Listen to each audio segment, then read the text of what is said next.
Joining us now is a member campaign for democracy, United Action for Democracy, ADEWALE ADEOYE. Thank you for joining us on TVC Breakfast and happy Democracy Day. Happy Democracy. Happy June 12.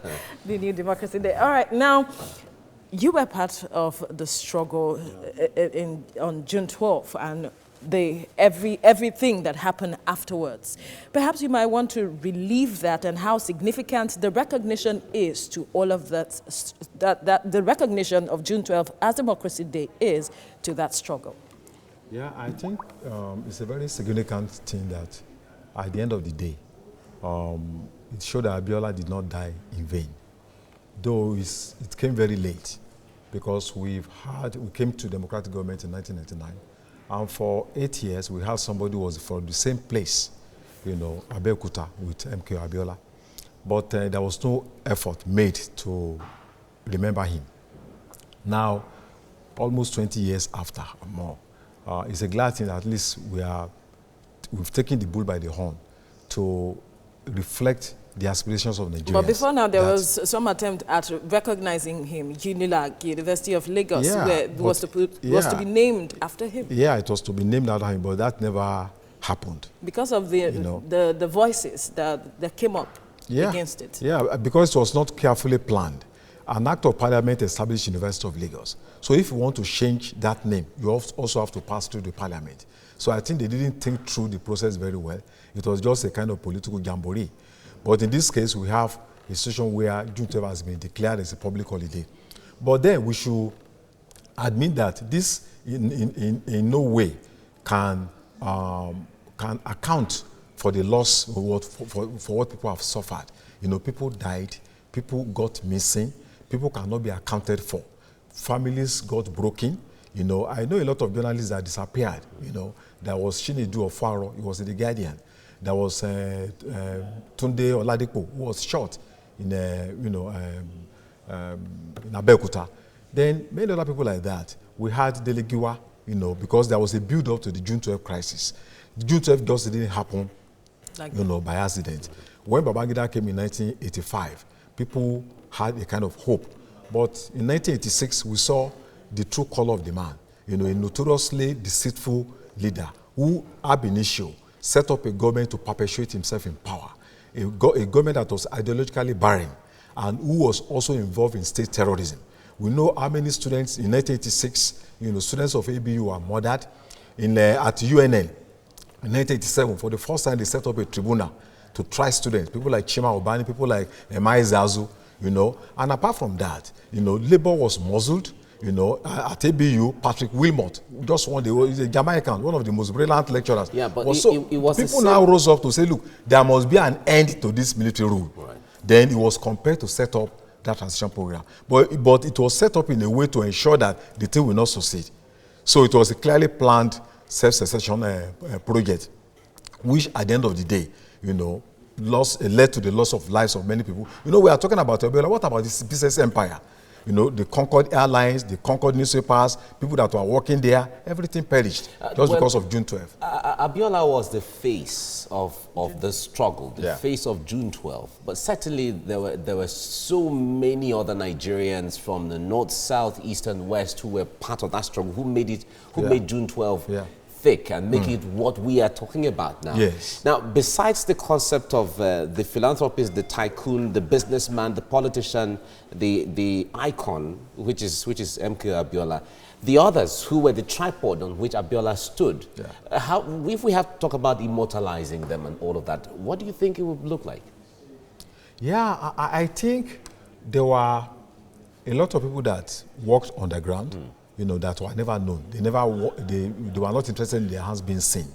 But there are people clearly that died. Look at, Rewani. And I'm happy that at least state governments made efforts to recognize them. We shouldn't wait for the federal government to do the recognition all the time. Some of these people are from particular local governments. They are from particular states. So state governments on their own can take that initiative. Look at Chima Obani, for instance, who's from Imo State. We don't have to wait for the federal government to immortalize Chima Obani, who died in the struggle. So the state governments on their own can also take initiatives. Like we have just been shown Ekwetedo. It was, something done by the Lagos State government.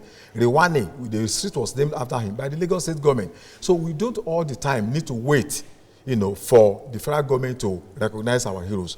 People on their own local level can take that initiative.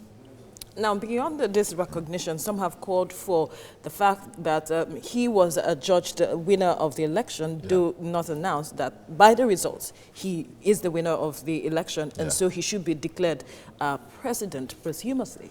Yeah, I think that's a step that the government needs to take, so that to at least show that we all accept the reality that he won that election. The results were released, even though there was a court judgment saying that, they should be annulled and all that. But people voted, and the results were counted.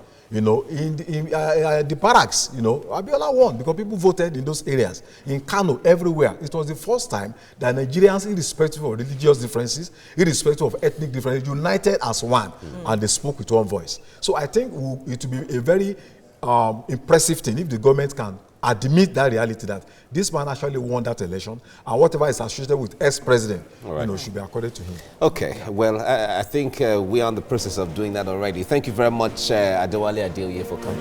Thank you. Thank you. All right, joining us now is a member campaign for democracy, United Action for the Democracy, ADEWALE ADEOYE, here in the studio. It's good to have you join us. Thank you for joining us. And also on Skype, we have joining us the pioneering secretary, June 12 Coalition, and member NADECO, Ayodele Adewale. Thank you for joining us.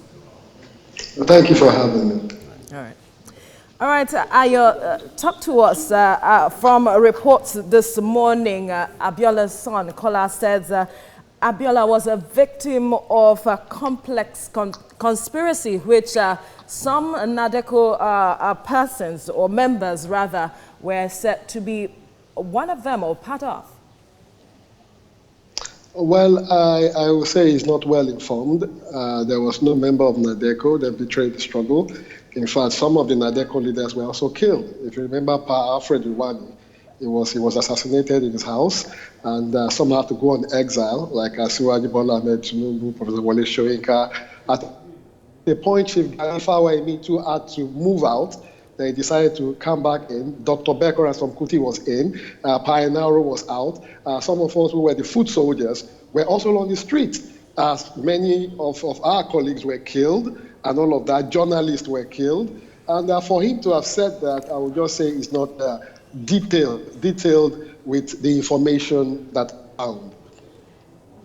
All right, if I have to stay with you on this, General Ishaya Bameyi, who was Chief of Army Staff under Abacha, in his book, The Vindication of a General, also said that a lot of associates and friends of Abiola actually were the ones who complicated the issue and made it impossible for Abiola to be released. And then they talked about the issue of condition, and they also took up appointment in the Abacha regime. Well, that's an escapist statement. It's an escapist statement, and that book's an escapist book. He tried to rewrite history in a very wrong manner. If you listen to what Abiola just said on your TV, he said if they had any issue with that election, they should have gone to the tribunal. Why didn't the military go to the tribunal to prove their case? You understand? Why did they hold Abiola hostage? I mean, we are guided by rule. Even if they have promulgated a decree, that decree is supposedly a rule. And before the election did take place, there was a rule that was put in place. So why couldn't they play by the rule? So for him to come and rewrite history, then he becomes an accident of history. All right, let's come to the studio now. For you, was Abiola a victim of complex conspiracy? Yes, he was a victim of conspiracy, but who are the conspirators? That is the question. So I think people try to look for excuses to explain their failures, to make public expectations.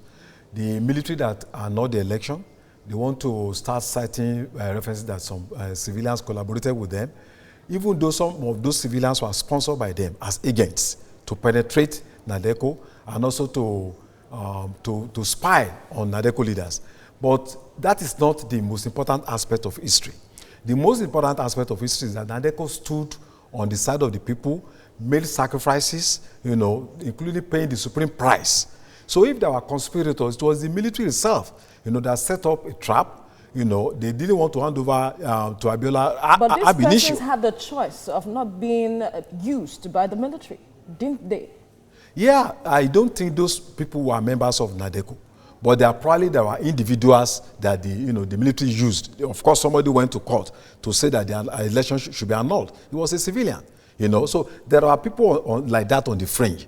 But we should not allow that to cover the fact, to becloud the fact that NADECO was a progressive organization. Campaign for Democracy was a people-driven organization that fought against the military and chased out the military people. And also we should not undermine the fact that the military were, they committed heinous crimes, cultural genocide, against the Nigerian people. They detained people, they arrested people, they killed so many people. So that is the story that they should not attempt to cover by bringing up escapist argument, like ADEWALE has said. All right, let me come to you, ADEWALE.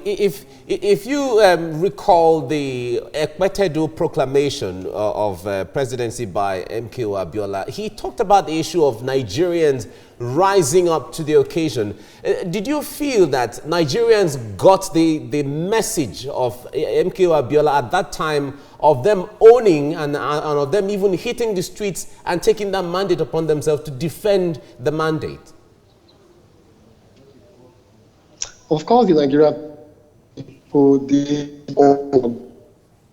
because they made the government very ungovernable for the military administration. And the Ekpetedo declaration was for Abiola to affirm his victory at that election, and for him also to show to the international community that Nigerians are seriously resolved behind him and behind their mandate. And if that wasn't so, why were the military pushing out their men all over the country to hound Nigerians, to kill them, and to put a lot of them in detention? They ran an illegal government. The Nigerian people casted their votes. They defended their vote, even with their blood. The symbol of the struggle, which was Chief MKO Abiola, did not even renegade the struggle at a certain point, unlike some of his colleagues who actually, like Mr. ADEOYE did say, were detractors planted into the movement in order to give the movement a back coloration. We do have them all over the world, and it will never stop. But the major thing is that the people are resolved to continue to hold on to their mandate, to continue to push for an egalitarian society in our country, to make sure that Nigeria takes its rightful position among member developed nations of the world. All right, let's come back to the studio now. Before the declaration, the Ekpetedo declaration, the interim national government was declared illegal. Yeah. Most persons believe that was the point, that MKO should have declared himself president, and that was the right time. He should have done that. Do you agree, or do you think differently? Well, I think there were all sorts of issues involved, at that time. And when you want to make that kind of declaration, you need to prepare the mind of the people. So by the time Shonekan came into power, the Nigerian masses were, could I say, were not mobilized to the extent that they could stand up to defend, the mandate. So I think that was a period that the Nigerian masses had to be organized. They had to be mobilized across the country. For 1 year? A lot of activities took place around that period. And there was also that illusion on the part of some people that Shonekan, the 3 months, because coming from the same place, the same state, so some people are naive. That, okay, let's leave him, he's one of our person. Maybe you will hand over to. So there was that kind of, but I think the leadership of the pro-democracy movement were clear right from the beginning that Shonekan's government was his stooge, and that there was no point supporting him. Okay, we have to leave it here now. ADEWALE ADEOYE, thank you so much for coming. Thank you.